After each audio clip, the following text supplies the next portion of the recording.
In a YouTube discussion with Russ at the United Masters SelectCon event, Steve Stout loudly stated Drake going independent would end the music business. The assertion is that Drake's independence makes yet another case study of an artist controlling their fortunes. But is it a total misrepresentation? Here with his thoughts on this is Sam Tall. Sam, how you doing? I'm doing good, Peter. How are you? Fantastic. You've I been like on a the United.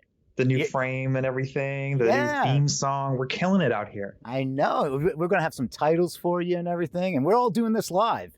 So, and you never know what happens on live YouTube, live Facebook, live whatever platform we're There going we to be go. on. So, you are on a United Masters kick lately. So, it was an interesting discussion of the YouTube video. I'm going to put the links in the show notes. You want to dive deeper into it?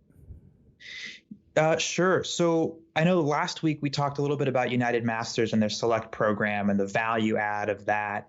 I've been seeing a lot of commentary about United Masters lately, especially in the Artist Managers Connect Facebook group.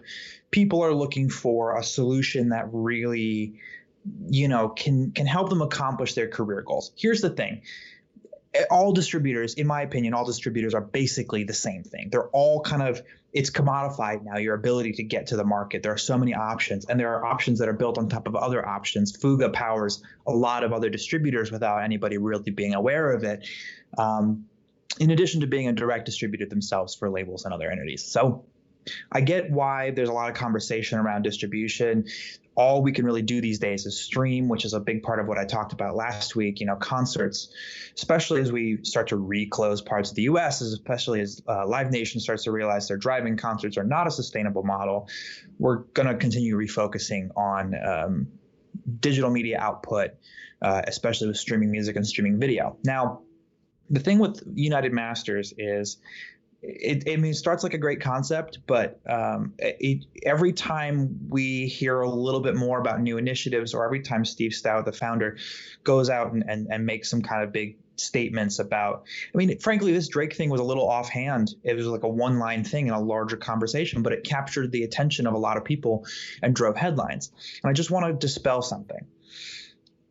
Drake going independent is not going to be the end of the music industry. It's not a literal sense. I think Steve meant it, a little bit hyperbolic, but let's unpack it a little bit. The assertion is that Drake going independent, because he himself as an artist drives so much market share for any artist. He's, a bigger business unto himself than many independent labels. By him going independent, it sets the precedent for a lot of other artists to try and follow that model. The thing is, a lot of artists are already following that model. Millions of artists distributing through a dozen different distributors are already following that model. But on the one hand, nobody's going to quite follow Drake's path exactly, because his started with major label record deals. It started, over 10 years ago in terms of distributing mixtapes in his first couple of albums.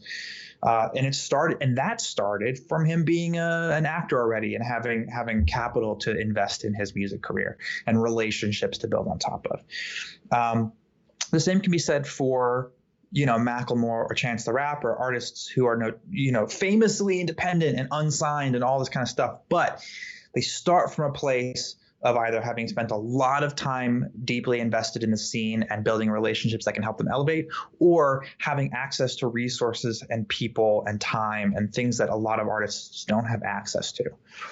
So there's still going to be a world in which we have record labels. There's still going to be a world in which DIY artists can succeed, though perhaps not to the point of $1 million a week, like Steve Stout and Russ were talking about for Drake.